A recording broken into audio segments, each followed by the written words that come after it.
Welcome to For the Love of Books, a podcast by North Lanarkshire Libraries.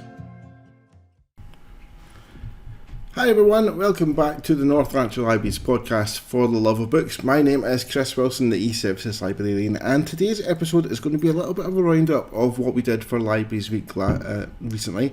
And we've done some fantastic events, and we have lined up a few of our library staff members to tell us a little bit more about them. We're going to have Hilary, who's going to tell us a little bit more about the philosophy cafe that we had at Motherwell Library. Also, Phyllis will tell us a little bit more about the family history event that we had at View Park.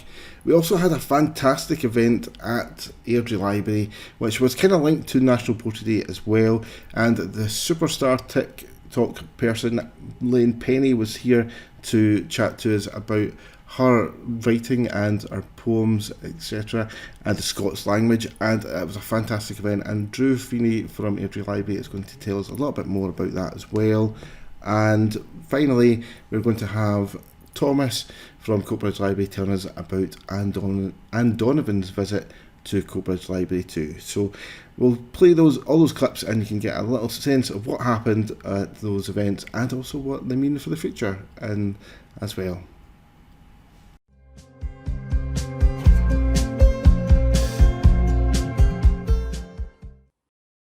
So the first event that we're going to talk to you about on this podcast for Libraries Week was our Philosophy Cafe, and I want to welcome Hilary Petrie to come and talk to us about that. Hilary, you managed to link up with some of the staff at the University of Glasgow to talk about some really interesting topics. So would you want to give us a little bit of background about that and what the event was about? Sure, thanks for having me back on.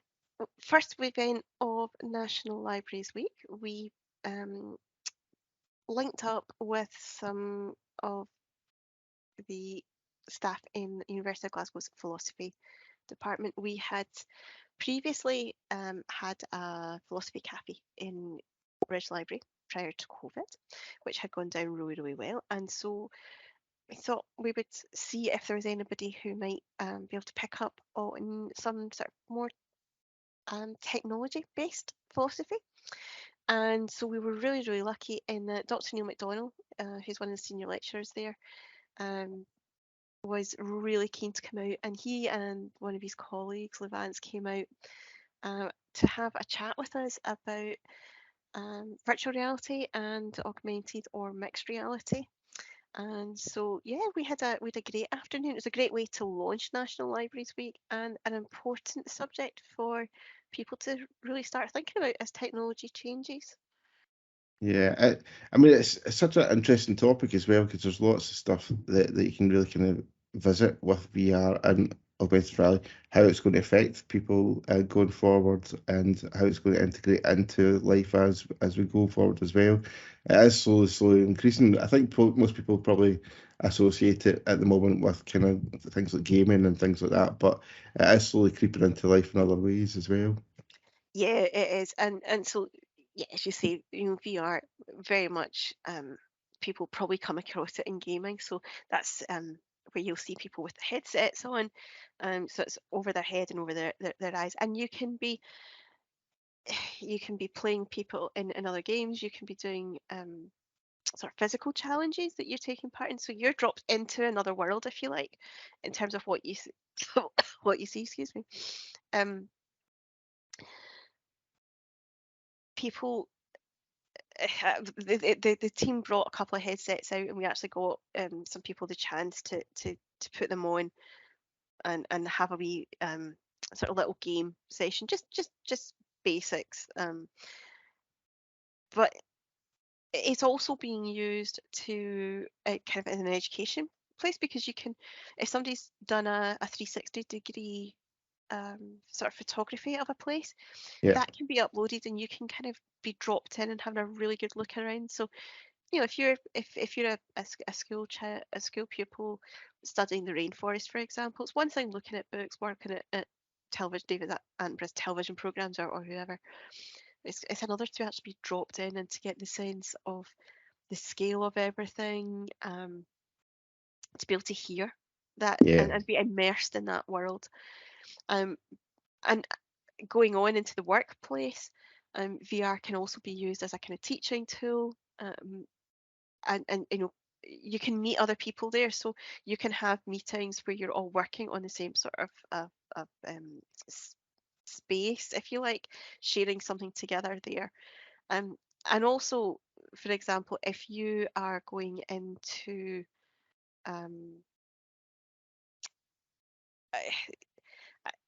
for training before you go into a difficult situation, for example, Yeah. but also things like in aviation, and the manufacturing side of that, they're using VR as a means of being able to let people see exactly where things should be going and what should be done, and it's making a big difference to the um, the success of what's being done. So there are certain jobs now where basically you go in, you put your VR headset on, and you work away with that, and productivity has really, really increased, because it's cutting out the errors in what you're doing. But as you say, the kind of virtual reality from that side is changing, and improving, and moving into what they're calling augmented reality or mixed reality, so that you don't necessarily, or you won't have that headset on. It will be part of your vision, whether that's in glasses or maybe on a screen projected. So if you think about your car windscreen, for example, Yeah. you may start to see some things on there that are projected up, which are part of this augmented reality, that you see as you go forward. So we had a bit of a chat about that, because it's at that point where there is a lot of change coming. But we probably do need to stop and think about just the impact it's having, or will have, Yeah. on society. And I think some people might not realise how augmented reality is already out there in certain places as well.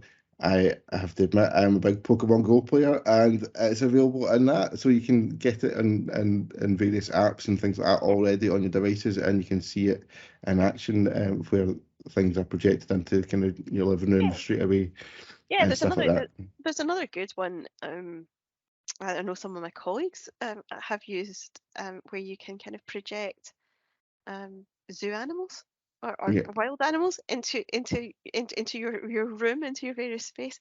Um, and Pokemon Go, for anybody who's kind of not maybe too aware of it, if you're on your phone, it's a kind of game, but you're using your phone's camera, and you're and maps, and wandering around, and every so often you will see a creature to collect on it, but if you take your eyes away from the screen, it's not there, but you're seeing that. Um, and yeah, I mean, it's got that. It's so many things start. They've got the kind of bits of gaming out there, for people. But what we were talking about is, um, kind of moving into wearables. So, um, maybe having on a set of glasses, rather than a headset. But within that, you will see things slightly differently. So if you and I both look at the same wall, for example, yeah, with augmented reality, we're going to see, or we could see, something completely different. So, for example, you will be able to um, decorate your walls differently. So, I mean, here's an end to the arguments about which wallpaper goes up, right? That's recent arguments. Um, but one of the examples Neil was using in this was about, you might be able to go and pick your own artwork. So you might decide that you want a Van Gogh. You take your pick of which one you want. Um, and that will be on your wall, and that's what you'll see when you look there. yeah, Whereas I might look at the same wall and see a Kandinsky, or a Lautrec, or something completely different. So it's the same space. Where it becomes maybe a wee bit more difficult, both in our work environment, we might look at the same desk, um, and see different things and different bits of information in different places. Um, so being able to do that, um, and the algorithms and the marketing that goes on about what you actually see in here can be a bit different. One of the first examples that was thrown out was, if you imagine going into the supermarket and going to the sort of cleaning aisle, if you like, Yeah. and you've got all your washing powders and liquids, and so there'll be more prominence in what we see to one or two brands, perhaps. And when you think about it like that, you initially sort of think, oh, that's awful. You don't get to see everything that's there, and you're being steered to make a decision. But if you stop and think about that, that actually happens now without us having the augmented reality on it.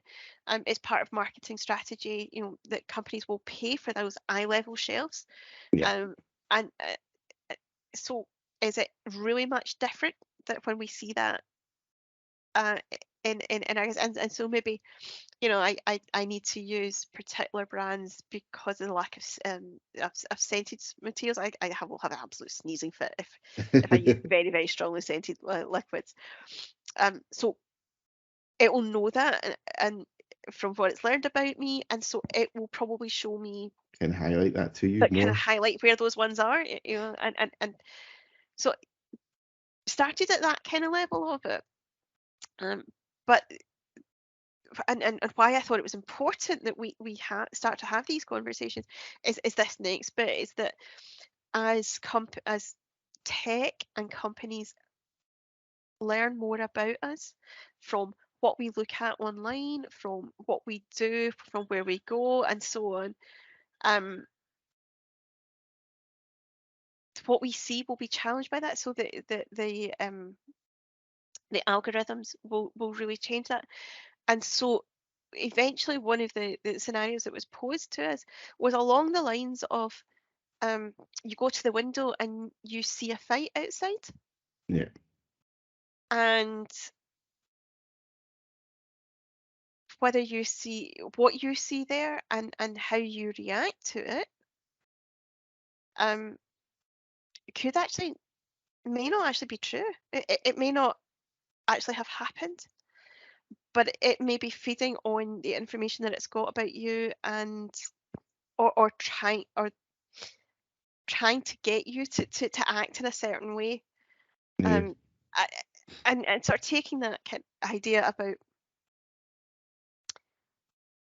kind of what the media does in some quarters, about trying to play to its readership, if you like, Yeah. but it being on a much more personal level, and how we look at that, and how we engage with this conversation now to make sure that there are boundaries put down. So one of the things Neil was talking about is that, let's go back to those paintings, for example, or looking at the same desk but seeing things differently. How do we know which items on it are real physical things and which are being projected and shown to us? And how do we highlight that, and how do we make that known, so that you can, if you like, kind of try and step back and be aware that that's what's being advertised or being shown to you. Yeah. So it sounds, it probably doesn't do it an awful lot of justice, but it was a really riveting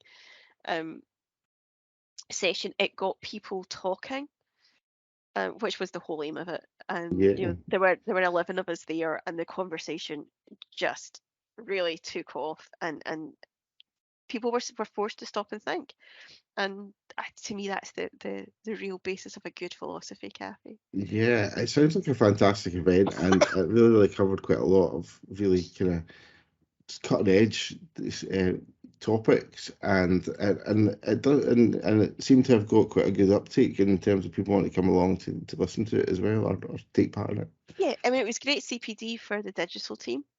So I would say it was almost a half and half.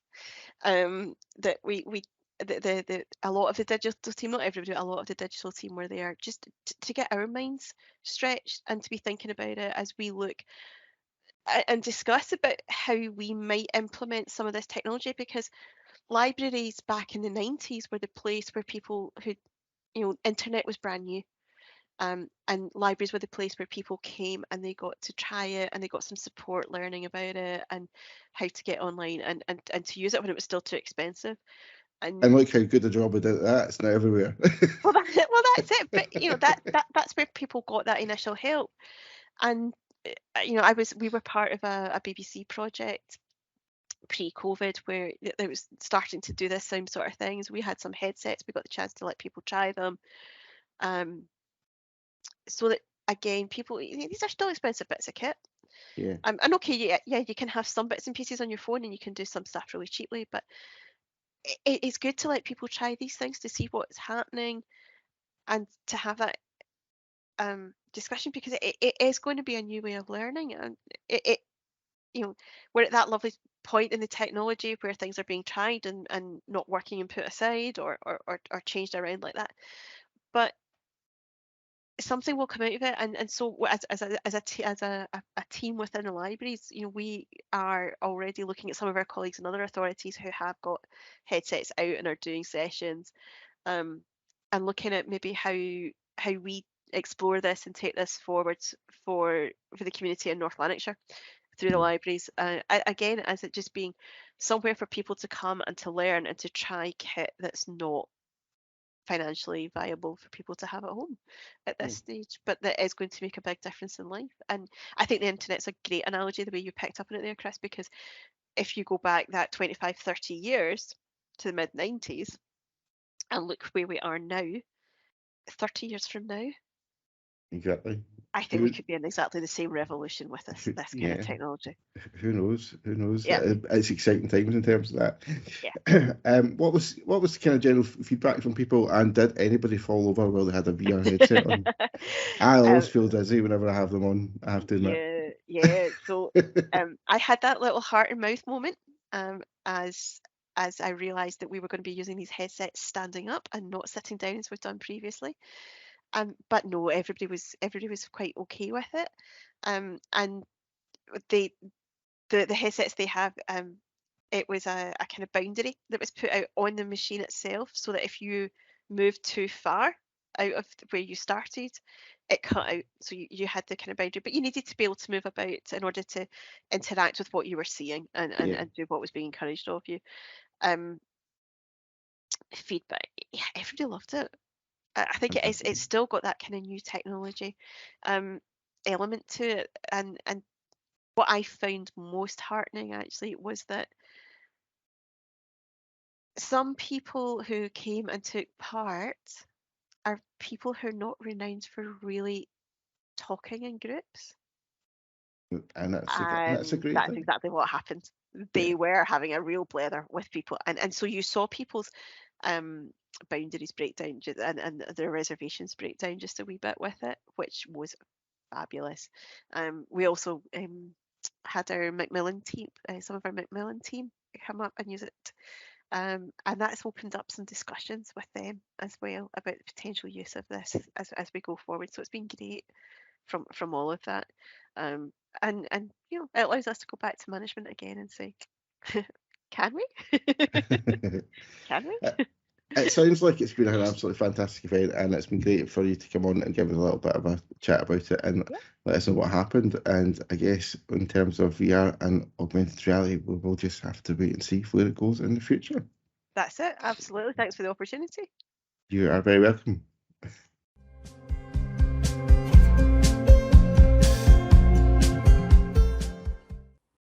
Thanks, Phyllis, for joining me on the podcast to tell us a little bit about the ancestry events that we did during Libraries Week. So we did an event at U Park, and it was a kind of how to use Ancestry, which is free in our libraries if anyone doesn't know that. I heard it was quite a well-attended event, is that right?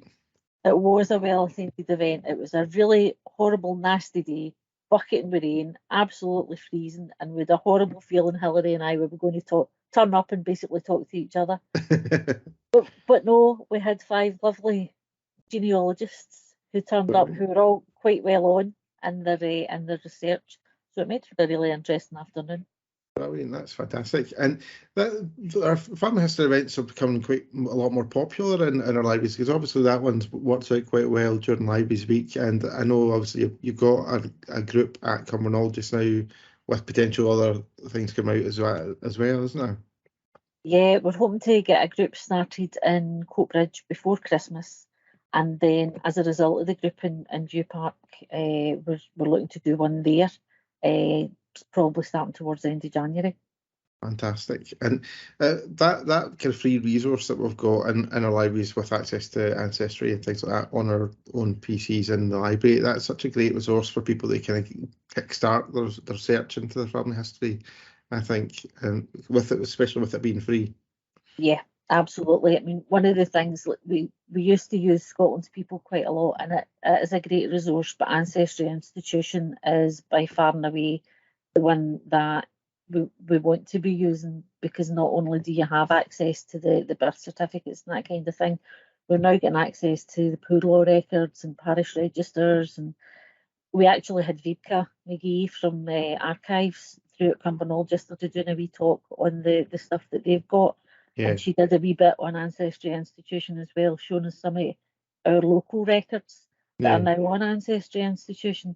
And some of it's absolutely fascinating, because the things that people were up in front of the parish about, like theft because somebody had took a loaf and things like that. So it's amazing the things that you can find out as well while you're looking into your own family history. Yeah, because I think that's one of the great things about those records, is that it's not just like the standard, like this person was born here, or this person got married to so and so, or they died here. They do give a little bit of kind of background as to why they're registered in that record, and give a kind of little bit more of a flavour as to what was going on in their life actually at that point in their time. Yeah, I mean, Ancestry is really good as well, because they've kind of changed the style for when they started right at the beginning, and they kind of do it now as more of a story of the person's life. So you can kind of click onto that and it'll tell you about how the person was born in this place, and then they got married in that place, and then their children were born somewhere else, and then they were buried somewhere else, and it lets you kind of have more of a pictorial view of how things have happened for them. But what was quite interesting yesterday as well was one of the people who comes to the Cumbernauld group was really baffled about why they couldn't find a burial record for somebody in their family. And just out of the blue, we have the day with Vibka, and Vibka goes, but don't forget, they might not have had a lair anywhere near where they lived, and the reason that the person was buried all these miles away. So then we've found another wee group of family by finding that burial spot 2 or 3 miles down the road. So we've now got a different sort of arm branch of the family. Yeah, it's amazing. Great. Yeah, I mean, there's so much you can kind of really get lost in with ancestry and family history in general whenever you're kind of looking into it, and you can really kind of get kind of quite into it and discover lots of stuff that you maybe didn't know, or kind of just find that your family have kind of came from places that you didn't expect and things like that, which is a wonderful discovery whenever you do kind of find that little bit of information that you didn't know before.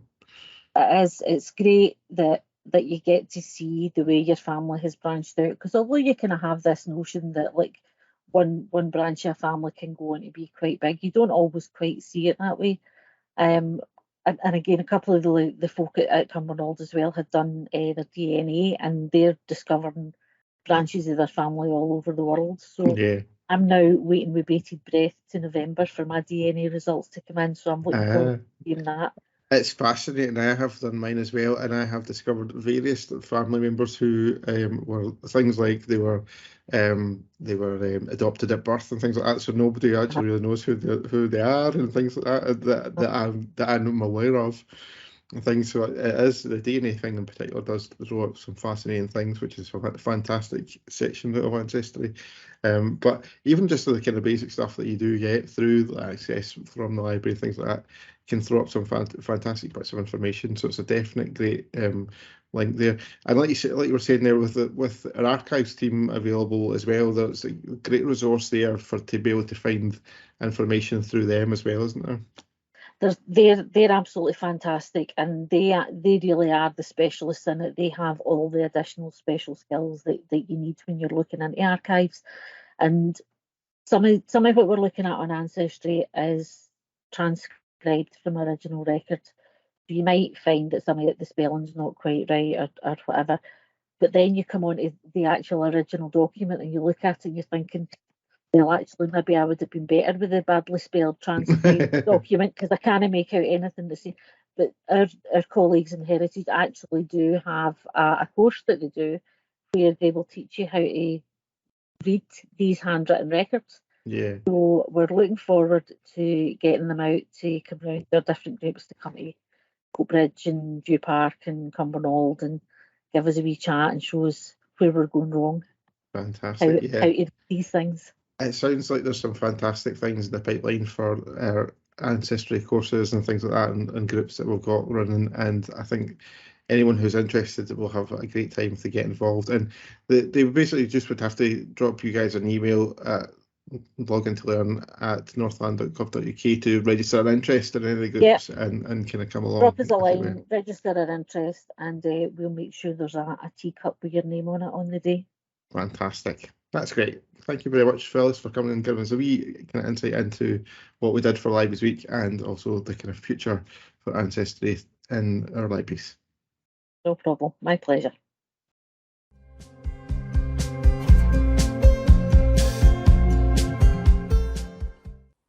Hi Drew, thank you for joining me on the podcast to talk about another exciting event that we had during Libraries Week, which was Len Penny coming to your library, Airdrie Library. So what was your thoughts on getting such a great rising talent into Airdrie Library? She's local to the Airdrie area as well, originally as well. So what was your thoughts on that?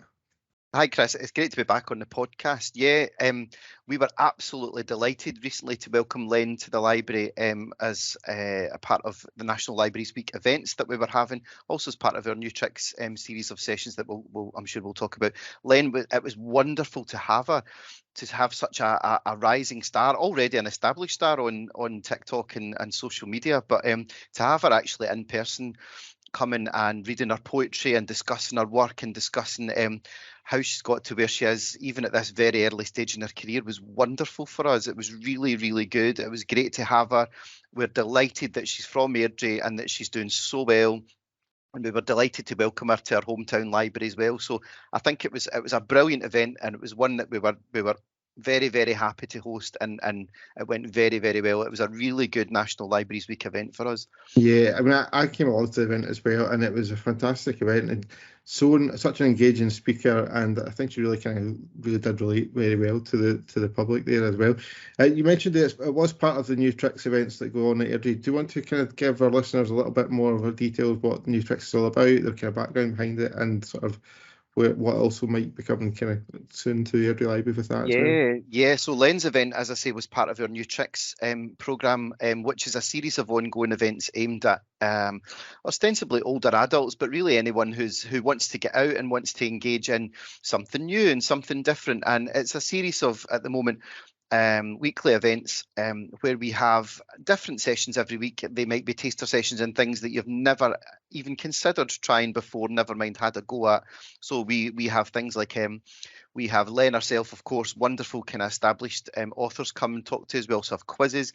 We also have arts and crafts. We have creative writing. We have sometimes singing. We have films. We have quizzes, all that type of thing. There's something different every week. And of course, it's followed by the always popular afternoon tea. So yeah. A New Trick session is an event, a session followed by afternoon tea, where everyone is invited. There's no charge. It's a community building thing. Our audiences love it. We have fostered over the couple of years that we've been doing the programme a really tight sense of community within all the participants, and it's something we very much look forward to, and it's something the audience does as well. So we were really, really happy. Two things dovetailed very nicely for us last week. It was National Libraries Week, and we were able to welcome Len to New Tricks at the same time. So yeah. Wonderful things that we were able to take advantage of, and it was a real high point. Len's event, the audience hugely enjoyed it. And basically they haven't stopped talking about it since. So we were really, really happy with how things went, and Len was really happy with the event itself too. They were very engaged, and they just loved everything that she had to say and talk about. And she also did follow another local legend, because the previous week was the legendary Magic Den as well, the magician from the area. So it's been great to kind of get that kind of different types of events into the library, local talent, either in the literary world or even the magic world and things like that as well. So it's a great set of different events for people to get involved in. And we've recently kind of started expanding it out of Library Library as well, because we've also recently had some events in Cumbernauld as well, and also last Libraries Week also was the launch of some Coatbridge Library New Tricks events as well. So there's lots and lots to look out for if you are interested in the New Tricks events and things like that as well. So definitely do watch out for more information on them. I think one of the great things I think about Len Penny is that she's using new platforms to kind of really raise the awareness of like the Scots language, which has been really quite a kind of more prominent thing, I think, in more recent years. There's certainly a lot of large kind of fiction titles and things like that doing particularly well with Scots language, isn't it? It's kind of good that they're using those platforms to kind of really raise the importance of the kind of those languages. I agree, Chris. I agree. It's something that's seen an explosion in recent years in popularity and in consciousness. The Len in particular, her use of social media to reach such a wide audience, particularly during the pandemic period, it's something that brought Scots language back to the forefront of our national consciousness, I guess. I mean, it's always has been there, of course, but it just seems to have a real verve and a real sort of rigor about it now, and there's a lot of it's just very, very popular. And again, having watched our audience last week with Len, it was something they were hugely engaged with and hugely sort of happy to be kind of part of. I think as well we have a colleague, Thomas, who's very, very interested in I would say it's even his specialism, his area in Scots language and poetry. So as a service, it's something we've got a very keen and new focus on, which is fantastic because it gives us a whole other dimension of events and of areas to push our service into. So yes, I agree with you completely. The sort of flourishing of the Scots language is something we are hugely supportive of and very much behind, and very much looking forward to seeing what comes next with it. As you mentioned, lots of new platforms, lots of new ways for people to engage with this. So it's very well worth getting on board with now, because it's only going to be something that we're seeing more and more of as we go into the future. So yeah, it's excellent. Delighted with it. And I think you can really see that with the audience that was at Len Penny's event, because they did really relate to it, and I think and it crosses generations quite well, especially in this area. I think. I mean, during the event, she mentioned about how she went to a friend's house and the mum called their kitchen counter a kitchen counter, and she was like, "That's a bunker," you know. And that's something that I kind of personally chuckled at, because whenever I grew up, it was always a bunker rather than a countertop or a kitchen counter or whatever. And I think people do relate to that, and they can kind of pick out the words that are used in the Scots language that are really kind of prominent in their own day-to-day kind of chat and talk that they kind of pick up on. Absolutely, yeah. It's something that's relatable to everyone. There was a point in Len's visit last week which made everyone laugh, and I think it's when Len said, "Now I'm going to read you a poem. Would you like me to read this in English or in Scots?" And as one, the audience shouted, "Scots!" You know, so even with the option, our audience wanted to hear it in their own native sort of tongue, as it were. The audience loved it. They absolutely loved it. We had New Tricks a couple of days ago, which was our first session after Len, and everyone was still talking about it, and everyone was enthused and encouraged to go and seek out more Scots language, both in the library and out in the wider world, and social media and anything else that's available out there. So Len has had already Len's event has had a real impact that we can see here, and hopefully we can keep that going and continue that as we look forward to organising similar events in future. Yeah, and of course Airdrie seems to be a bit of a high point for some of the kind of new talent emerging on the Scots language scene with Len Penny, and of course Graham Armstrong as well as another one that's been doing really well recently with his book, and also being from Airdrie as well. That book actually being set kind of in Airdrie as well, which is fantastic. The young team. That's right. Yeah. Such a great.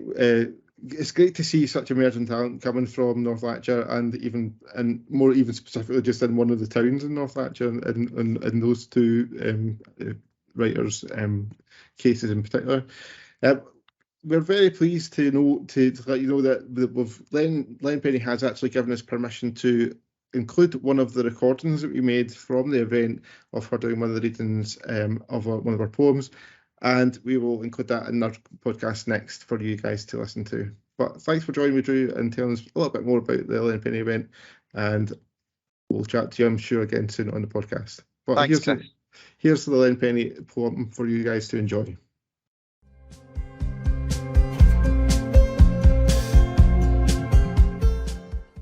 But I'm no having children. I'm going to hae wains, and you can ask what I cry them, no what are their names. They'll be getting a piece, no a wee packed lunch. They'll be haeing a scran, no having a munch. They'll fanny about, they will nae waste time, and when they screeve their wee poems, I'll make sure they rhyme. I'm no having children. I'm going to hae wains who'll be gowping and beeling when they've got aches and pains, and instead of don't worry, I'll say dinna fash. Instead of stand your ground, dinna take on a snash. My wains will be crabbit, no in a bad mood, and they'll greet, no cry, when their day is no good. I'm no having children. I'm going to hae wains with a prude ancient language crammed in their wee brains, and whenever life tells them their English is bad, I'll tell them the hassles that their mammy had, and I'll say my ma's words to the day that I'm deed. You'll be all right, hen. You've a good Scots tongue in your head.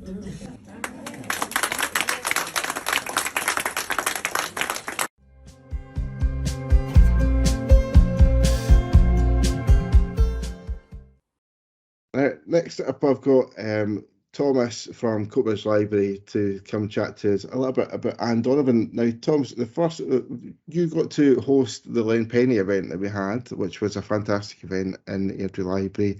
And almost, in that event, Len Penny mentioned that one of her heroes, if you like, was Anne Donovan. And almost as if we had planned it this way, Anne Donovan was visiting Coatbridge Library the following day. So wasn't that a great way how to kind of link the two events together? And it was a great event with Len Penny. It was good to hear her talking about that, wasn't it? Oh, it was absolutely brilliant. And, you know, apart from anything else, Chris, it shows you what depth of talent we've produced here in North Lanarkshire, because, of course, the reason that we had Len Penny at Airdrie is because she's originally from Airdrie, and the reason we had Anne at Coatbridge is because she's originally from Coatbridge. And I couldn't have worked out better in terms of timing, like you say, because a couple of weeks before both events, there'd been the Scots Language Awards up in Dundee, and Len Penny had given Anne Donovan the Janet Paisley Award for contribution to Scots.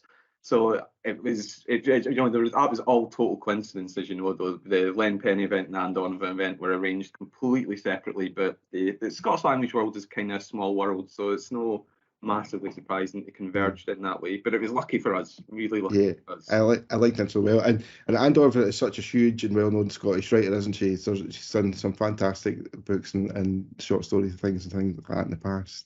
Well, totally. Aye, she's. She read quite a lot of her works to us, and she read Budada, which is obviously her most famous and well-beloved book, which was nominated for the Orange Prize, if I remember correctly. She read the Hieroglyphs, her short story book, which was one of the things Len Penny mentioned as being a big inspiration to her. In fact, we had a few people at the event on the Wednesday saying that Hieroglyphs, or rather one of the stories, you know, Anne Donovan was the most famous story, All That Glisters, had really affected them as a young person, and it had really meant something to them. And Anne read from that, and it was brilliant to hear. So it was superb. And the other thing is that Anne hadn't done an event because of the pandemic, like a lot of authors. Anne hadn't done an event in person for a good couple of years. So we were really privileged and lucky to be the first public event she'd participated in such a long time. And you wouldn't even be able to tell. You wouldn't be able to tell. She was absolutely brilliant. No nerves, no rustiness at all. I think sometimes when you're kind of so used to doing these things, I think that you kind of just become used to doing them, and it's kind of like second nature for some people. And it's great that she can get involved in an event like that, and after such a long break, and can just Totally. kind of entertain our crowd for that. It was part of the new launch of New Tricks in Coatbridge, and New Tricks is, as Drew had mentioned in the Len Penny section, is about kind of adult events for adults and trying to kind of get them sort of interested in activities in libraries. It's a start of us branching it out to different libraries, and Coatbridge has started doing some as well, hasn't it? So what has the library members in Coatbridge got to look forward to in terms of New Tricks? But they've been running New Tricks at Airdrie for a long time, and Drew's was probably too modest to say what a big success it's been there, and that's why it's been rolled out to all the other libraries. And in Coatbridge, the Anne Donovan event was us kicking off our schedule of New Tricks events for 4 weeks. We straight after that, the following week, we had a big book quiz, which was a lot of fun, and we. I'll not say who won, I'll not say who lost, but I will say it was very competitive, and the people at Coatbridge know a lot about books. We've got 2 more events in our schedule for now. We've got a VR event coming up next Wednesday. I don't know if it'll be next Wednesday by the time the podcast goes, will it, Chris? But we've got a VR event coming up, and then the week after that we've got a philosophy cafe event about how it's possible to trust people online. That'll be the end of our first block of 4 weeks, but we'll be coming back for another 4 weeks in the new year. Fantastic. And the thing I love about New Tricks is it's so diverse in terms of the activities and the people. The way it's kind of turned out with Airdrie is that there's been a kind of set core of people who have really kind of wanted to go to a lot of events, and even though they're different every week and can sometimes be wildly different, there's just that kind of almost like a community spirit that's kind of happened within the groups, and they just want to come along and take part regardless of what the topic is or the activity is and things like that. And it's been a lovely thing to kind of see grow in Airdrie, and hopefully that can kind of come across in Coatbridge and things like that as well. Well, that's what we're really after. You know, the events themselves, obviously, it's brilliant to have Anne Donovan. It's brilliant to have people from the philosophy department at Glasgow Uni. It's brilliant to blah, blah, blah, blah. But what the events are really about, like you say, are about building community and rebuilding community after the pandemic. And they've done it brilliantly at Airdrie. It's went really well at Cumbernauld, I think. And we've started off with a bang at Coatbridge. So we're hoping it will continue that way. Fantastic, yeah. And Anne Donovan is just one of many great talents to have kind of come out of the Lanarkshire area. And like say, Len Penny's one. There's some other great ones as well. I can think of off the top of my head, Graham Armstrong and another Airdrie one. It's great to see talent from this area emerging in such a great way in the kind of literary scene, isn't it? It really is. I like you say, Airdrie's got more than a few, but North Lanarkshire, down in Motherwell Way, you've got Liz Lockhead. If you really started listing the names, you'd be talking about a genuine who's who of Scottish literature. You really would. It was brilliant having Anne and Coatbridge. Obviously, we've got tons. We've got Brian Conahan, we've got Des Dillon, we've got Mark Miller, we've got Anne Donovan. So we're punching well above our weight as a county. On the world literature level, but Anne was brilliant, and she talked about Coatbridge, and obviously one of the things that makes Anne different from anybody else is that she writes Coatbridge voices, she writes Glasgow voices, she writes about the kinds, she doesn't. You can get people who come to a place and they don't really write about it and they don't really think about it, but Anne is still engaged with what it means to be someone who grew up in Coatbridge, what it means to be someone who lives in this wider Glasgow Lanarkshire area. And that was reflected in the reading she gave and in the writing she's done. It was just what we needed for the first New Trick, something that was new, but at the same time connected back to the history of the place. I do think sometimes that's one of the reasons why some of the books work so well, because they are so relatable to a particular area, or because the author knows it so well and writes it as a person from that area, and it really kind of, people from there can really connect to it and understand the context of it much better. Totally right. Well, Anne was talking about Buddha quite a bit, and she was talking about the main character in Buddha, well, the kind of auxiliary main character in Buddha, the guy who converts to Buddhism in it. And she said she didn't know anybody who'd actually converted. She didn't know that guy wasn't based on somebody who'd converted to Buddhism. But that guy was based on a character that we all know from our lives, you know, a kind of Jack the Lad, nice, genial guy who'll do anything for a laugh and do, you know, walk down the high street and knickers on his head, whatever it takes to get people smiling. And that's something that I don't think, that's certainly a very West Coast archetype person. I'm not saying they don't exist anywhere else, but if you describe that person to anybody, if you Coatbridge or Motherwell or Airdrie or Cumbernauld or Glasgow or whatever, they'll know exactly the kind of person you're talking about, and they'll know somebody that they know who's exactly like that. Yeah, and I think that's one of the great things about it. There are really strong characters that in communities in these areas, and they can transfer over onto the page really, really well and stand out as really great characters, because we all know them, and whenever an author writes them on a page, it just, you can see the humour of the area and things like that stand out and kind of work really well. Aye, totally. And it's brilliant to hear Anne reading from the book herself, because, well, from the books. That's a fantastic book, and anybody who's interested in reading it should definitely get. I think at Coatbridge we've kind of cornered the market right now, because we had Anne Donovan, so we got all the Anne Donovan books there were. But wherever you're in North Lanarkshire, if you've not read Budada, get down and read it, because it's a fantastic book, and Anne was superb. You know, like it's different hearing somebody read their own writing, especially when it's in Scots.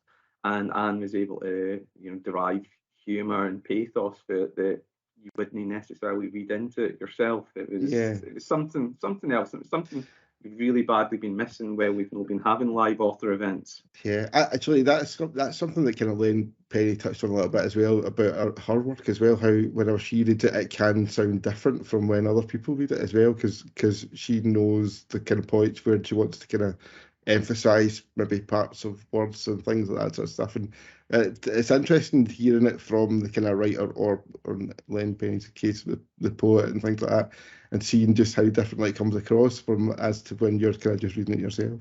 I think that's especially true with Scots, because, you know, both Len and Anne obviously writing in Scots, that there's a cadence there, and there's, you know, pronunciations that are particularly local, and there's all sorts going on that make it idiosyncratic and make it difficult, I think, for anybody else to perfectly capture what the writer was getting at. And that's definitely true of Len's poetry, and it's definitely true of Anne's writing as well. Yeah, definitely. And what I think I always love whenever we get some authors into our libraries. I think it's always great to see them come back, and it's great now that we're kind of being able to kind of do these back in person and welcome authors and the public in to see them into the libraries, because it just adds so much to the event, and I think the public do get a lot out of it, don't they? There's no question the public got a lot out of it. I mean, everybody at both events, because I was obviously there for them both, got a lot out of it, and everybody was queuing up to speak to Len and to Anne and to tell them how much they'd enjoyed the event and how much it meant to them. But what I would say in addition to that is it means quite a lot to authors as well to be back in libraries, and you could tell that both Len and Anne really got a lot out of being amongst people and being able to read their works to human faces rather than to a screen for a change, and to be able to communicate with people and, you know, see that what they're doing isn't just, you know, dying a death out in the void of the internet. So both of them, I think, really got something out of it, and certainly everybody who was there got something out of it. I really got a lot out of being at both events. I felt very privileged to be there. Yeah, it's always fantastic to get some authors into the libraries, and hopefully going forward we'll be able to kind of get some more, especially obviously we've got Book Week Scotland coming up very, very soon, and we'll have hopefully some good authors to announce in the near future for people to come along to and attend for that. But Thomas, thank you for coming along and telling us a little bit about the Anne Donovan event and also New Tricks in Coatbridge, and hopefully it all goes well whenever for the future events for New Tricks. And everyone who likes to attend author events, do keep an eye out for when we announce our Book Week Scotland calendar. Thanks for having me, Chris.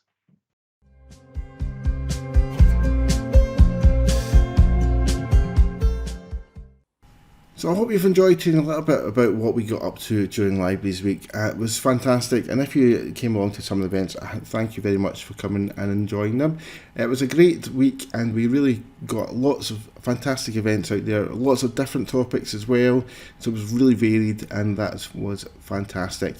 A big event that we want to highlight to you guys coming up is Murder in the Museum. It is taking place at Summerlee Museum If you may have seen us doing some Murder in the Museum events before.